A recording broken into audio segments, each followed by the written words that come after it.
Deep structure of the neck.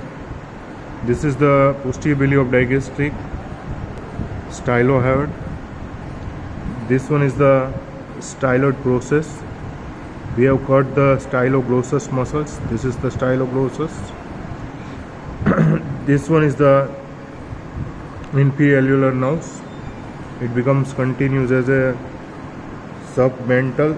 Here you can see this is the come out from the mandible. It is the submental nerve. From the inferior alveolar nerve there is a branch. It is called the nerve to myloid.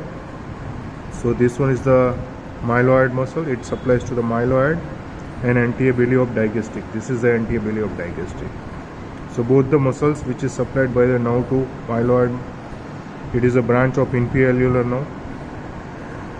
Here you can see this is the hypoglossal nerve.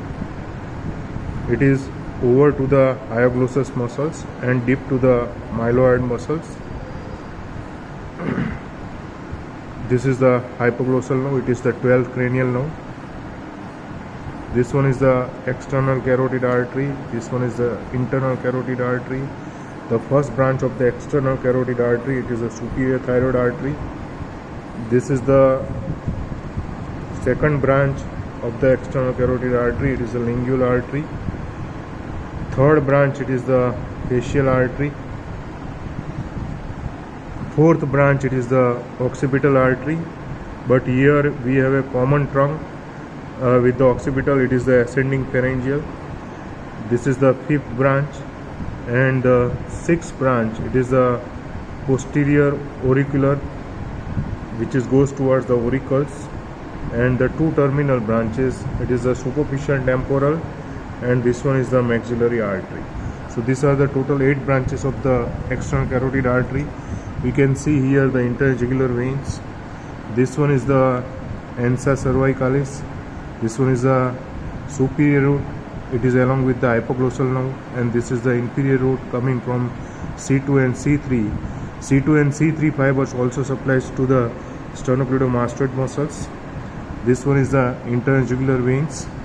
Behind to the internal jugular veins, we can see the other structures. You can see this one is the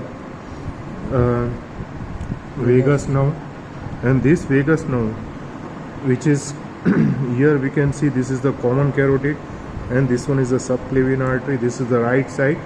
So the vagus nerve, it goes downwards continuous, and there is a nerve, recurrent laryngeal nerve, which is wind around to the right subclavian artery, and it goes upwards inside the neck, and it supplies to the muscles of the larynx, and the part sensory supplies below to the intraglottic part. So this one is the about to the vagus nerve. So here you can see this is the superior sympathetic ganglion. This one is the superior cervical sympathetic ganglion. Here you can see this one is the middle cervical ganglion, and the lower one, this one is the inferior cervical ganglion. We have reflected the styloglossus. After the styloglossus reflected, we can see there is a one nerve which goes inside the hyoglossus muscles, behind to the hyoglossus, and then it goes upwards.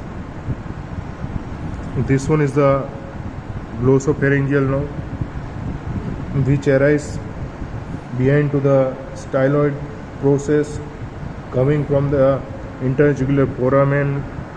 So this one is the glossopharyngeal nerve.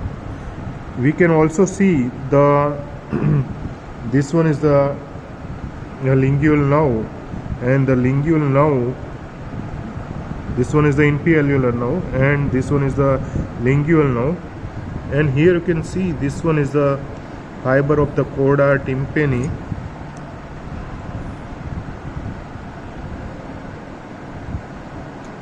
You can see this one is a two nerves. This one is the fiber of the chorda tympani, and this one is the lingual nerves. So the fiber of the chorda tympani coming from the facial nerve, and it supplies to the taste sensation of the tongue. So this is the chorda tympani and this is the lingual nerve. Both the nerve, lingual nerve and inferior nerve meet together. It makes the trunk, and just medial to the trunk of the mandibular nerve we can see the otic ganglion. So here there is a situation of the otic ganglion. So this is about to the deep structure of the neck.